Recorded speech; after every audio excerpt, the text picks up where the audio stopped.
Have you been accused of having a bad attitude at work? I was. And I decided to turn it around with these 7 strategies.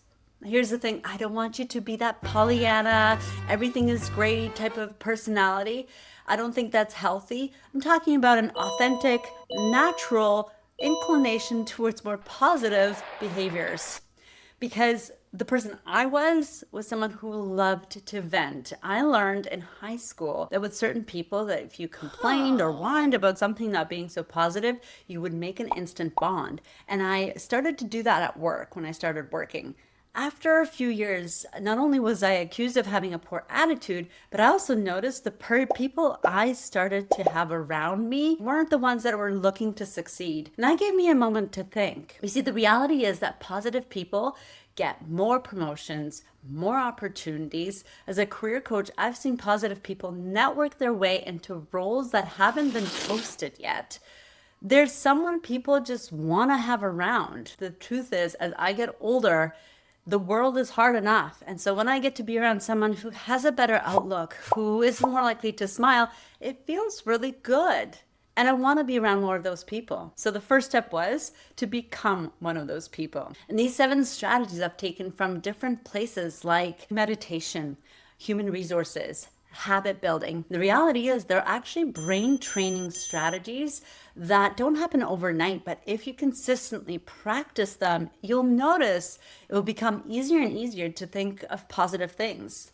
Number 1, gratitude. Don't turn off the video yet. Hear me out. I was such a pessimist. I used to be able to look around at a forest and I would see that one dying leaf and I would concentrate on it. When I started to learn about the power of gratitude, when I first started meditating, I decided to test it out. And it's a habit I have until this day. It's been over a decade because it's something that continuously changes my brain. In the first 6 months that I started practicing gratitude, it started to change my brain because I could now look out at the world and see it clearer. It wasn't all doom and gloom. There were some really positive things in it as well. Now, this one was a little bit more challenging at work because there's certain environments for me that didn't feel like I had that much to be grateful for. And so I was taught to start really small. So here's the technique. In the morning, preferably, doing something you normally do, be it driving, walking, brushing your teeth, choose an activity. Think of 5 things you're grateful for. Now, there's 2 rules here. 1, it can't be the same things every day. So you can't just go, my family, coffee, blah, blah, blah. It has to be something new. And it can be super small. Like, I'm grateful I got 5 minutes more of sleep. I'm grateful I'm wearing my comfortable pants today. I'm grateful for having this really hot cup of coffee. That's how small I started, and it worked. The second rule is you really want to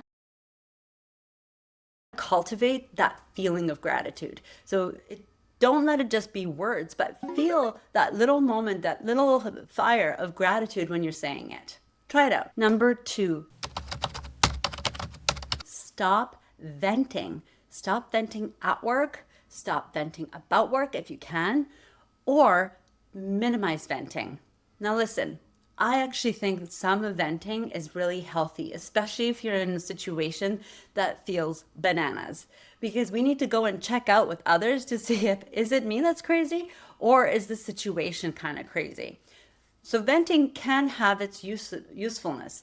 But when we continuously vent and complain, we're actually training our brain to see more and more negative things, right? Neurons that wired together, and that is a complaining neuron that we're now trying to detach and retrain to see things more positively. And every time we vent and complain, we're actually strengthening that wiring of your negative beliefs. Not only that, venting actually makes you look negative at work. It makes you look like a victim of your circumstance. It doesn't give that leadership quality. It doesn't give that empowered person that everybody wants to be around quality. So when you do have the urge to vent, consider what is it that you're wanting from that moment. Are you just looking to connect deeper with someone?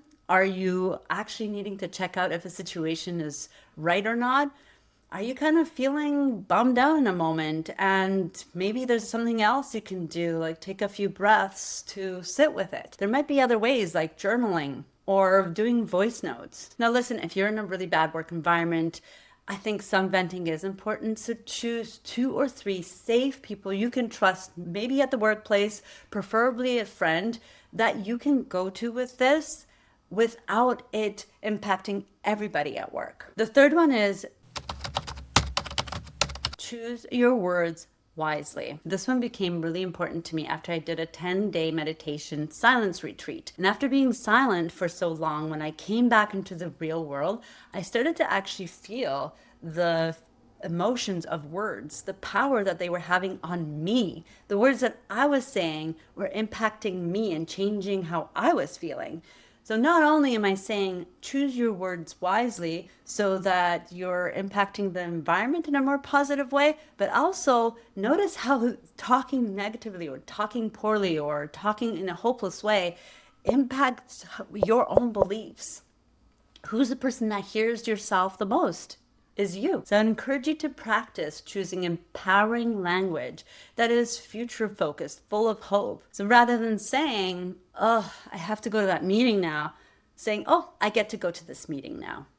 Small shifts like that still sound like you can have a really big impact. The reality is you get to go to work. You get to be healthy at work. You get to earn a paycheck. There's so many people right now who might not have that privilege. And even though it might not be a perfect situation, I get that, there's still opportunities to be positive. And also notice when you start to be more positive and speak in a more empowering way, how people start to change around you. Number 4, look at the big picture in your work or in your career. Okay, so if you're having a poor attitude, there's a good chance you're in an environment you're not so crazy about. Looking at the big picture can help you see how one role can be a blip in where you're actually going. And look at the purpose that this role might be serving. Is it supporting you in a time when you maybe didn't find other work? Are you learning skills that you really want to learn to go into your future career with? Are you getting other opportunities for personal development that you know will leave you better off than before? When you can start to see the negative moments as being part of a bigger whole in a way where you're strategically choosing them, they're not just happening to you, but you're choosing them, then it can feel a lot more positive. Now, if you are in a toxic environment, I do encourage you to have an end date or a plan to get out eventually. That can be part of that vision you have. Number 5,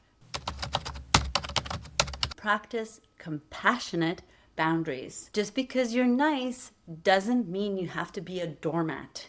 No. What I mean by compassion is they're kind towards others and they're kind towards yourselves. They're gentle and they're protecting your energy. They're protecting your energy from becoming negative. Saying no can be an act of radical kindness to yourself and others. Think about saying no as an opportunity for someone to find a better solution. A couple essential boundaries is to stay away from other negative people and saying no to work that you're allowed to say no to that is deeply unfulfilling. Number 6, moving away from judgment to curiosity. This one was a game changer for me.